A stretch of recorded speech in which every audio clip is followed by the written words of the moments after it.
3 दिवस जोडून सुट्ट्या आल्याने अचानक प्लॅन ठरला आणि आम्ही 5 जणांनी गुजरातला ट्रिप काढायची ठरवली आणि लगेच रात्री निघालो. गाडीची टाकी फुल करून आम्ही रात्री 10 वाजेच्या सुमारास नाशिकहून निघालो.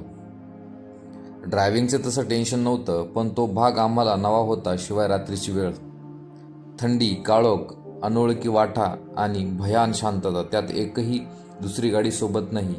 अशात जर गाडी बंद पडली तर तास दीड तास गाडी चालवून एका चहाच्या टपरीवर थांबून सर्वांनी चहा घेतला आणि विचारपूस करून परत प्रवास चालू केला. तासभर आम्ही सरळ रेषेमध्ये चालत होतो.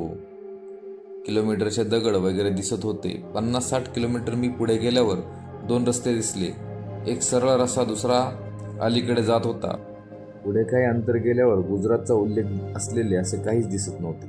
आता रात्रीचे 1:30 वाजले होते. रस्ता, झाडे, काळोख पाहून सर्वच घाबरले होते, पण कोणीच दाखवत नव्हतं. त्यात आपण रस्ता चुकलोय हे ठाऊक असून पण आम्ही परत माघारी फिरू शकत नव्हतो. आम्ही गाडी चालवत होतो.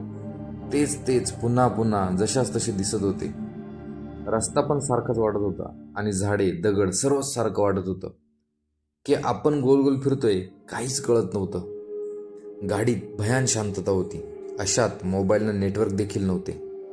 असं वाटत होतं की आपण त्याच रस्त्यावर गोल गोल फिरतोय की काय. पण प्रत्येकजण आपल्या मनाला समजून सांगत होता की थकवा आल्याने होत असेल. पण अचानक रस्त्यावर एक विचित्र आवाज आणि कोणीतरी उभे असल्यासारखे भासले. सर्वजण घाबरले आणि गाडी बाजूने आणखी जोरात घेतली. गाडीत कोणीच कोणाशी बोलत नव्हते. सर्व विचार करत होते की कोण असेल, काय असेल, का थांबले असेल, इतक्या रात्री काय करत असेल, आवाज कसला असेल. अशातच जवळपास 100-150 किलोमीटरचा प्रवास करून झाला असेल आणि पहाट व्हायला लागली होती. थोडा थोडा उजेड होत होता. अशातच आम्ही मढी या गावाजवळ पोहोचलो. एखादं गाव आल्याने सर्वांनी सुटकेचा श्वास टाकला. आता सर्वच नॉर्मल वाटत होतं. रस्त्यावर गाड्या दिसत होत्या. सर्वच रिलॅक्स झाले होते. रात्रभर गाडी चालल्याने आम्ही पंपावर थांबून पेट्रोल भरून घेऊ असा विचार करून पंपावर थांबलो आणि टाकी फुल करायला सांगितली आणि गाडीत थोडेच पेट्रोल भरले आणि पाहतो तर गाडीची थोडीच टाकी कमी होती. सर्वच चक्रावलो. किलोमीटर चेक केले.